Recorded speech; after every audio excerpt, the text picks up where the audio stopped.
మే నెల 9వ తేదీ Machilipatnam Nirmala high school classmate Chodagam శివకుమార్కి పెళ్లి రోజు శుభాకాంక్షలు. చోదకునిగా చిత్తాన్ని చెప్పు చేతుల్లో పెట్టుకున్నాను కాబట్టి చింత ఎరుగనన్నావు. డబ్బు వ్యవహారాల వరకే కానీ వ్యసనంగా మారలేదని చెప్పుకొచ్చావు. గంగి గోవులా బ్రతకాలి కానీ గప్పాలు గిట్టవని గట్టిగానే గర్జించావు.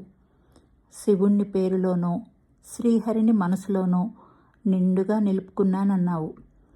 వల్లమాలిన భక్తితో తొలిసుతుని విష్ణుసాయిగా తలుస్తూనే ఉంటానన్నావు. కుదురైన మలికూన మురళీధరుడిగా మరింత ముచ్చట కొలుపుతాడన్నావు. మా మంచి ఇల్లాలు మా విజయలక్ష్మి అంటూ సతిని సలక్షణంగా పరిచయం చేశావు. రుసరుసలకి తావులేని రసరమ్య జీవితమని సగర్వంగా సెలవిచ్చావు. డూడు బసవన్నలా శాంతమే శ్రేయస్కరం కానీ శార్దూలంలా ఆగ్రహం కూడదన్నావు. రీయూనియన్ తర్వాత నీతో మాట్లాడిన ఓ 10 నిమిషాలు నాతో రాయించిన పదబంధ కవిత ఇది. మీ ఇరువురికి మరోసారి పెళ్లి రోజు శుభాకాంక్షలు.